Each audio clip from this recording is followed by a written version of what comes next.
Assalamualaikum warahmatullahi wabarakatuh. Perkenalkan, nama saya Hani Mumtazah Putri Winanding Tias dengan NIM 22222300083 dari jurusan Pendidikan Bahasa Indonesia Fakultas Keguruan dan Ilmu Pendidikan Universitas Sultanageng Tirtayasa. Pada kesempatan kali ini, saya akan menjelaskan apa saja teknologi transformasi digital yang ada di jurusan Pendidikan Bahasa Indonesia. Tujuan dibuatnya video ini adalah untuk memenuhi tugas UTS atau kuliah teknologi dan transformasi digital. Teknologi transformasi digital menjadi bagian penting dalam meningkatkan kualitas pendidikan di era modern saat ini. Transformasi digital merupakan proses pemanfaatan teknologi untuk meningkatkan efektivitas dan efisiensi. Khususnya dalam bidang pendidikan, teknologi membantu menciptakan pembelajaran yang inovatif serta interaktif antara mahasiswa dengan dosen. Sama seperti di jurusan saya, jurusan Pendidikan Bahasa Indonesia, transformasi digital mendukung kegiatan akademik antara mahasiswa dengan dosen. Nah, pembelajaran yang didukung oleh Learning Management System ini contohnya seperti aplikasi Google Classroom atau web yang dibuat oleh kampus seperti Spada. Nah, Google Classroom dan Spada ini memudahkan mahasiswa dalam mengakses materi serta dapat mengumpulkan tugas. Jadi, mengumpulkan tugasnya tidak perlu menggunakan kertas dan bertemu langsung dengan dosen, itu bisa langsung dikumpulkan melalui Spada atau Google Classroom. Selain Learning Management System, ada juga nih teknologi transformasi digital yang digunakan mahasiswa jurusan Pendidikan Bahasa Indonesia dalam melaksanakan kegiatan kuliah, yaitu aplikasi konferensi video. Dimana contohnya seperti Zoom atau Google Meet. Mungkin teman-teman yang lain juga sudah tahu kegunaan dari dua aplikasi ini apa, yaitu untuk mengadakan pertemuan secara daring, hingga apabila dosen tidak dapat menghadiri kuliah secara tatap muka bisa melalui aplikasi tersebut dan diadakan kuliahnya secara daring seperti itu, sehingga kuliah dapat tetap berlangsung secara interaktif dan fleksibel.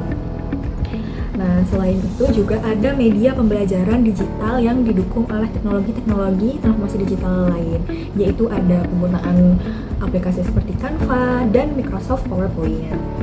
Nah, untuk teman-teman yang mungkin kuliahnya sering presentasi kelompok pasti sudah tidak asing dengan aplikasi seperti Canva dan Microsoft PowerPoint ini, di mana Canva dan Microsoft PowerPoint ini digunakan untuk membuat salindia atau PowerPoint yang akan ditampilkan dalam perkuliahan di kelas untuk presentasi kelompok itu biasanya, dan presentasi dosen juga, sehingga menciptakan media pembelajarannya itu yang kreatif dan inovatif seperti itu. Selain itu, sebagai seorang mahasiswa pasti juga tidak asing dengan yang namanya mencari sumber untuk tugas-tugas kuliah atau untuk penelitian gitu ya, dari mulai buku atau jurnal-jurnal.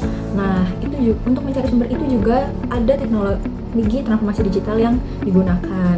Contohnya seperti Scholar atau Garuda, itu merupakan perpustakaan digital gitu. Itu juga gunanya untuk memperoleh referensi ilmiah yang terpercaya itu. Nah, selain itu, karena saya dari jurusan Pendidikan Bahasa Indonesia, tidak luput dari yang namanya Kamus Besar Bahasa Indonesia. Nah, tidak mungkin setiap berkuliah gitu ya, kita semua membawa kamus yang tebal sekali gitu. Untungnya sekarang sudah ada aplikasi Kamus Besar Bahasa Indonesia yang bisa di-download atau bisa diunduh di handphone. Selain itu juga bisa langsung kita cari di web, di laptop gitu ya, KBBI daring. Nah, itu untuk memudahkan kami gitu, mahasiswa jurusan Pendidikan Bahasa Indonesia, untuk mengetahui kata tersebut nih apakah termasuk kata yang masuk dalam KBBI atau tidak, terus kata tersebut apakah baku atau tidak, seperti itu. Selain teknologi transformasi digital yang sudah saya sebutkan sebelumnya, ada juga nih teknologi transformasi digital yang mungkin sudah diterapkan atau digunakan di tiap kelas, yaitu penggunaan Smart TV. Nah, penggunaan Smart TV dalam kegiatan pembelajaran di kelas merupakan salah satu bentuk transformasi digital yang mendukung proses belajar mengajar menjadi lebih interaktif, efektif, dan inovatif.